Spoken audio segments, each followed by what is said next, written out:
Hello everyone, welcome back to my channel. तो मैं आज आपको एक न्यू ड्रामा एक्सप्लेन करने जा रही हूँ जिसका नाम है ए टाइम टू रिमेम्बर। तो जिन फ्रेंडों ने मेरे चैनल को अभी तक सब्सक्राइब नहीं किया तो किसका इंतजार कर रहे हो, जाके सब्सक्राइब कर दीजिए और बेल आइकन के बटन को भी दबा दीजिएगा। तो ड्रामे की शुरुआत में हमें पता चलता है कि हमारा जो मेन लीड एक्टर बू जिन है वो सेलिब्रिटी है और सारे फैंस गर्ल उसका इंतजार कर रहे होते हैं और फाइनली वो आ ही जाता है। और सही में यार, ये तो बहुत ही ज्यादा हैंडसम है। तो सारी लड़कियों उसको देखकर चिल्लाने लग जाती है। उसमें से एक लड़की कहती है, ओप्पा मैं आपके बिना मर जाऊंगी। तो बू जिन कहता है कि बहुत ही समय बाद मिले सोमिन।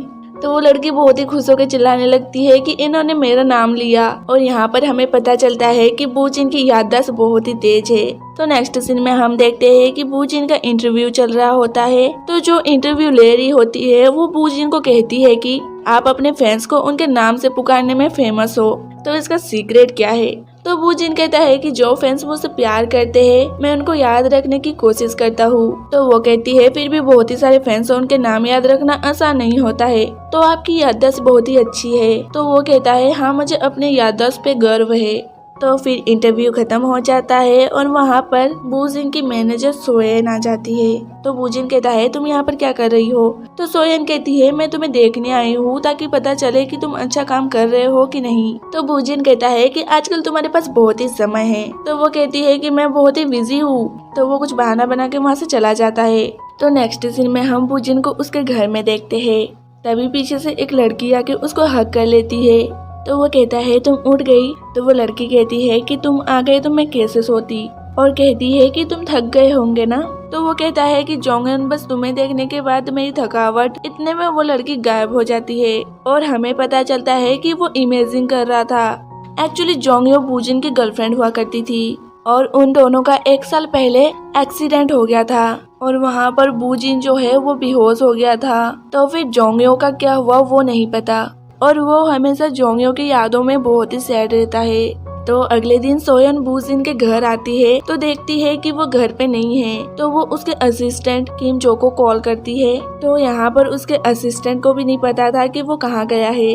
तो हम दूसरी तरफ देखते हैं कि हमारी फीमेल लीड एक्टर दो हेसु आज अब्रोड से कोरिया वापस आई है और उसे उसके फ्रेंड दासोम लेने आई होती है। तो वो कहती है कि मुझे भूख लगी है, जल्दी चल। तो दो हेसु पीछे से चिल्लाती है कि धीरे जा। तभी उसे सोयन टकरा जाती है। तो वो एक दूसरे के ऊपर इतना ध्यान नहीं देते। एक्चुअली सोयन किम जो के साथ वहाँ बू जिन को ढूंढने आई थी। तो नेक्स्ट सीन में दो हेसु घर पहुँच जाती है और कहती है कि मुझे पता था कि घर से अच्छी जगह और कोई नहीं हो सकती।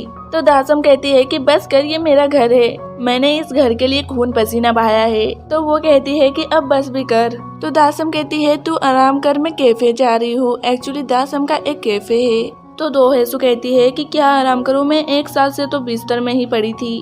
तो दासम उसको बड़े इमोशनल तरीके से देखने लग जाती है और कहती है ठीक है चल हम बाहर घूमने चलते हैं। तो नेक्स्ट सीन में हम देखते हैं कि बू जिन माउंटेन में आया होता है बट वहाँ पर उसकी चल चल के हालत खराब हो जाती है। तो वो कहता है कि पहले पता होता तो मैं यहाँ ना आके समुद्र किनारे जाता। तो नेक्स्ट सीन में बू जिन के असिस्टेंट को उनके सीईओ से बहुत ही डांट पड़ रही होती है क्योंकि उसने बू जिन के ऊपर नजर नहीं रखा। तभी किम जो इंस्टा चेक करता है तो उसको बू जिन के माउंटेन पे पोस्टर दिखते हैं। तो वो दोनों एकदम भाग के उसको ढूंढने जाते हैं और दूसरी तरफ दासुम दो हेसु से कहती है कि तुझे सांस लेने में कोई तकलीफ तो नहीं हो रही है, क्योंकि तू इतने दिनों से अमेरिका में थी तो तुझे कोरिया की मिट्टी शायद ही जम रही होगी। तो दो हेसु कहती है कि मैं 1 साल के लिए अमेरिका गई थी ना कि 10 साल के लिए। तो दासम एकदम से कहती है देख बस आ गई और उसका हाथ पकड़ के खींचने लगती है। तो दो हेसु को याद आता है कि किसी ने उसका ऐसे ही हाथ पकड़ा था। तो उसको एकदम से अजीब लगने लगता है। तो दासम कहती है कि क्या हुआ। तो दो हेसु कहती है कि मुझे एकदम से कुछ याद आया। तो दासम कहती है क्या हम घर चले। तो वो कहती है नहीं, वो तो होता ही रहता है, चल चलते हैं अपन। और दूसरी तरफ बू जिन पहाड़ पे चढ़ते एक कपल को देखता है तो उसको जोंगयोन के साथ बिताए हुए पल याद आने लगते हैं जिसमें वो उसके साथ इसी जगह पर आया था और उन्होंने एक साथ बहुत ही मजे किए थे। तो ये सब याद करके फिर से वो सैड हो जाता है। तो फिर हम देखते हैं कि हमारी हीरोइन भी उसी जगह पर आए हैं जहाँ बू जिन आया है और दासम का पूरा बू जिन के जैसे हालत हो गया था, उसको पहाड़ चढ़ते ही नहीं बन रहा था। तो दासम दो हेसु को कहती है कि तुम जैसे पहाड़ पे चढ़ रहे हो जैसे लगता है कि तुम पहले भी यहाँ आ चुके हो। और उधर हमारा हीरो फाइनली पहाड़ के ऊपर पहुँच ही जाता है तभी उसके 2 स्कूल फ्रेंड्स भी वहाँ पहुँच जाते हैं। तो वूजिन कहता है तुम सुमिन हो ना और तुम मिनजोंग। तो वो दोनों खुश होकर बड़े उछलने लग जाते हैं कि इनको हमारा नाम याद है। तो सुमिन कहती है कि हमने इंस्टा पे आपका पोस्ट देखा था तो हम स्कूल से बंक मार के यहाँ गए। तो फिर वो उनको अपना ऑटोग्राफ देता है और कहता है तुम लोग स्कूल जाओ नहीं तो मैं भी तुम्हारे साथ साथ फंस जाऊंगा। तो वो दोनों बड़े खुश होकर वहाँ से चले जाते हैं। तो वूजिन कहता है मैं जहाँ भी जाता हूँ वहाँ दिख जाता हूँ। तो वो सैड हो जाता है और एकदम पहाड़ के किनारे पे खड़ा होता है और कहता है मुझे तुम्हारी याद आ रही है जोंगयोन। तभी वहाँ पर 2 हेसू आ जाती है। तो उसको देखती है तो उसको लगता है कि ये सही में पहाड़ से कूदने जा रहा है। तो वो दौड़ के उसको बचाने आती है और खुद ही गिरने लगती है। तो वूजिन उसका हाथ पकड़ लेता है और अपनी ओर खींच लेता है।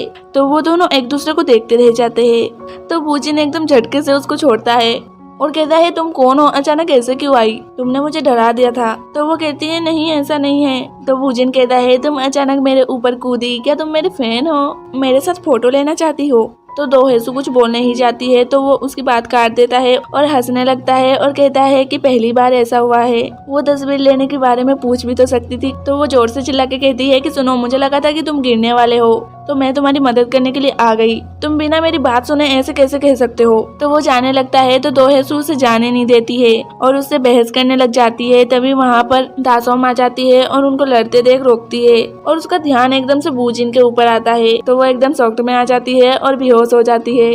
तो नेक्स्ट सीन में दासम 2 हेसू को साथ में लेकर वूजिन के पीछे पीछे चल रही होती है। तो वो कहता है कि तुम लोग मेरे पीछे क्यों आ रहे हो। तो 2 हेसू मुंह बना के कहती है कि हम तुम्हारा पीछा कर रहे हैं। तो वो कहता है कि ये लड़की मेरे से किस तरह से बात करती जा रही है। तो 2 हेसू कहती है कि तुम मुझसे अच्छी तरह से बात नहीं कर रहे। तो दासम मुझसे कहती है और तुम मेरे ओपा के साथ इतने बदतमीजी से कैसे बात कर सकती है। तो वो वूजिन से कहती है ओपा बुरा मत मानना, ये इतने सालों से विदेश में थी तो इसको कुछ भी नहीं पता।